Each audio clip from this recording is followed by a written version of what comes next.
Hello everyone, welcome to my channel Sarihari kitchen. ನಾನು ಸೌಂದರ್ಯ. ಇವತ್ತಿನ ವಿಡಿಯೋದಲ್ಲಿ ಮಂಗಳೂರು ಸೌತೆಕಾಯಿ ಸಾಂಬಾರನ್ನ ಮಂಗಳೂರು ಶೈಲಿನಲ್ಲೇ ಯಾವ ರೀತಿಯಾಗಿ ಮಾಡ್ಕೊಳ್ಳೋದು ಅಂತ ಹೇಳ್ಬಿಟ್ಟು ತೋರಿಸ್ಕೊಡ್ತಾ ಇದ್ದೀನಿ. ಬನ್ನಿ ಆಗಿದ್ರೆ ಹೇಗೆ ಮಾಡೋದು ಅಂತ ಹೇಳ್ಬಿಟ್ಟು ನೋಡೋಣ. ನೋಡಿ, ಈ ರೀತಿಯಾಗಿರೋವಂಥ ಮಂಗಳೂರು ಸೌತೆಕಾಯಿನ ತೊಗೊಂಡಿದ್ದೀನಿ.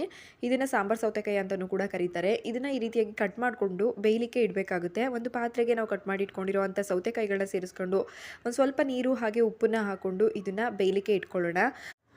ಮತ್ತು ಇನ್ನೊಂದು ಕುಕ್ಕರಲ್ಲಿ ಎರಡು ಥರ ಬೇಳೆನ ತೊಗೊಂಡಿದ್ದೀನಿ. ನಾನಿಲ್ಲಿ ತೊಗರಿಬೇಳೆ ಮತ್ತು ಹೆಸರು ಬೇಳೆನ ಬಳಸ್ಕೊಳ್ತಾ ಇದ್ದೀನಿ. ಯಾವ ಬೇಳೆ ಇರುತ್ತೆ ಅದನ್ನು ಯೂಸ್ ಮಾಡ್ಬೋದು. ಇದನ್ನು ಎರಡು ಸಲ ವಾಶ್ ಮಾಡಿಕೊಂಡು ಇದಕ್ಕೆ ಸ್ವಲ್ಪ ಅರಿಶಿನ, ಉಪ್ಪು, ಹಾಗೆ ಒಂದು ಸ್ಪೂನಷ್ಟು ಎಣ್ಣೆ ಮತ್ತು ಬೇಳೆ ತೊಗೊಂಡಿರೋ ಅಂಥ ಕಪ್ಪಲ್ಲೇ 2 ಕಪ್ಪಷ್ಟು ನೀರನ್ನು ಸೇರಿಸ್ಕೊಂಡು 4ರಿಂದ 5 ವಿಷಲ್ ತೊಗೊಳ್ಬೇಕಾಗುತ್ತೆ. ಪೂರಾ ಸಾಫ್ಟ್ ಆಗೋವರೆಗೂ ಕೂಡ ಬೇಳೆ ಬೇಯಿಸ್ಕೊಳ್ಬೇಕು. ಇದೆರಡು ಬೇಯುವಷ್ಟರಲ್ಲಿ ನಾವಿಲ್ಲಿ ಒಂದು ಮಸಾಲೆನ ಫ್ರೈ ಮಾಡ್ಕೊಳ್ಬೇಕಾಗುತ್ತೆ. ಅದಕ್ಕೆ ಒಂದು ಪ್ಯಾನ್ಗೆ 1 ಟೇಬಲ್ ಸ್ಪೂನಷ್ಟು ಎಣ್ಣೆನ ಹಾಕೊಳ್ತಾ ಇದ್ದೀನಿ. ಎಣ್ಣೆ ಕಾಯ್ದ ಅದಕ್ಕೆ 1 ಟೇಬಲ್ ಸ್ಪೂನಷ್ಟು ಕಡಲೆಬೇಳೆ, ಅರ್ಧ ಟೇಬಲ್ ಸ್ಪೂನಷ್ಟು ಉದ್ದಿನಬೇಳೆ, 1 ಟೇಬಲ್ ಸ್ಪೂನಷ್ಟು ಧನಿಯಾ ಕಾಳು, ಹಾಗೆ ಅರ್ಧ ಟೇಬಲ್ ಸ್ಪೂನಷ್ಟು ಮೆಣಸು, ಅರ್ಧ ಟೇಬಲ್ ಸ್ಪೂನಷ್ಟು ಜೀರಿಗೆ, 5ರಿಂದ 6 ಕಾಳಾಗುವಷ್ಟು ಮೆಂತೆನ ಹಾಕೊಳ್ಳಿ. ಹಾಕ್ಬಿಟ್ಟು ಇದನ್ನು ಸೀಸ್ಕೊಳ್ಬಾರ್ದು, ಹದವಾಗಿ ಮೀಡಿಯಮ್ ಊರಿಲಿ ಇಟ್ಬಿಟ್ಟು ಬೇಯಿಸ್ಕೊಳ್ಬೇಕಾಗುತ್ತೆ. ನಂತರ ಕೊನೆಯದಾಗಿ ಇದಕ್ಕೆ ನಾನಿಲ್ಲಿ 4 ಮೆಣಸಿಕಾಯಿನ ಸೇರಿಸ್ಕೊಳ್ತಾ ಇದ್ದೀನಿ. ಹಾಗೆ ಸ್ವಲ್ಪ ಕರಿಬೇವು, 1 ಇಡಿಯಾಗುವಷ್ಟು ಹಸಿ ತೆಂಗಿನಕಾಯಿ ತುರಿನ ಹಾಕೊಳ್ತಾ ಇದ್ದೀನಿ. ಒಣಗಿರೋ ಇದ್ದಿದ್ರೆ ಅದನ್ನು ಕೂಡ ಸೇರಿಸ್ಕೊಳ್ಬೋದು. ಹಾಕ್ಬಿಟ್ಟು ಜಸ್ಟ್ ಇದನ್ನು ಕೂಡ ಲೈಟಾಗಿ ಫ್ರೈ ಮಾಡ್ಕೊಳ್ಳೋಣ. ಈ ರೀತಿಯಾಗಿ ಇಲ್ಲಿ ಗುಂಟೂರು ಮೆಣಸಿಕಾಯಿನ ಹಾಕೊಂಡಿದ್ದೀನಿ ನಾನು. ನೀವು ಕಲರ್ಗೆ ಬ್ಯಾಡ್ಗೆ ಹಾಕೊಂಡ್ರೆ ತುಂಬ ಚೆನ್ನಾಗಿ ಸಾಂಬಾರಿಗೆ ಒಂದು ಕಲರ್ ಬರುತ್ತೆ ನೋಡಿ. ನಂತರ ಇದನ್ನು ಡ್ರೈ ಆಗಿ ಈ ರೀತಿಯಾಗಿ ನೀರು ಹಾಕ್ತಲೇ ಒಂದ್ಸಲ ರುಬ್ಕೊಳ್ಬೇಕು. ನಂತರ ಇದಕ್ಕೆ 1 ಮೀಡಿಯಮ್ ನಿಂಬೆಹಣ್ಣು ಸೈಜಷ್ಟು ಹುಣಸೆನ ಹಾಕೊಳ್ತಾ ಇದ್ದೀನಿ. ನೆನೆಸ್ಬಿಟ್ಟು ಅದನ್ನು ಸೇರಿಸಿ ರುಬ್ಕೊಂಡಿದ್ದೀನಿ ನೋಡಿ. ಇತ್ತ ಕಡೆ ಸಾಫ್ಟಾಗಿ ಸೌತೆಕಾಯಿ ಕೂಡ ಚೆನ್ನಾಗಿ ಬೆಂದಿರುತ್ತೆ.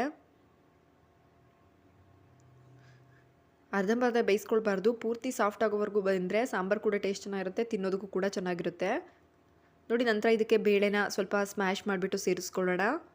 ಹಾಗೆ ರುಬ್ಬಿರೋ ಅಂಥ ಖಾರ ಕೂಡ ಹಾಕ್ಕೊಳ್ಬೇಕು. ಹಾಕಿ ಚೆನ್ನಾಗಿ ಒಂದ್ಸಲ ಮಿಕ್ಸ್ ಮಾಡ್ಕೊಳ್ಳೋಣ. ಸಾಂಬಾರು ಅದ ನೋಡಿಬಿಟ್ಟು ಇದನ್ನು ಮಿಕ್ಸ್ ಮಾಡ್ಕೊಳ್ಳಿ ನೀರು ಹಾಕ್ಬಿಟ್ಟು. ನಂತರ ಇಲ್ಲಿ ಅರ್ಧ ಟೇಬಲ್ ಸ್ಪೂನಷ್ಟು ಬೆಲ್ಲನ ಹಾಕೊಳ್ತಾ ಇದ್ದೀನಿ. ಸ್ವಲ್ಪ ಕೊತ್ತಂಬರಿ ಸೊಪ್ಪು, ರುಚಿಗೆ ಸ್ವಲ್ಪ ಬೇಕಿದ್ದರೆ ಉಪ್ಪನ್ನ ಹಾಕ್ಕೊಳ್ಳಿ. ಬೇಳೆ ಬೇಯಿಸುವಾಗ ಹಾಗೆ ಸೌತೆಕಾಯಿ ಬೇಯಿಸುವಾಗ ನಾವು ಉಪ್ಪನ್ನ ಸೇರಿಸಿರ್ತೀವಿ.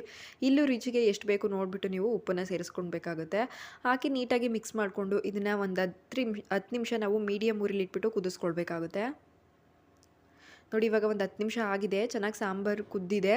ನಾವು ಇದೇ ರೀತಿಯಾಗಿ ಊಟ ಮಾಡ್ಬೋದು. ಇದಕ್ಕೆ ಒಗ್ಗರಣೆ ಹಾಕ್ಕೊಳ್ಳಿಲ್ಲ ಅಂದ್ರೂ ಚೆನ್ನಾಗಿರುತ್ತೆ.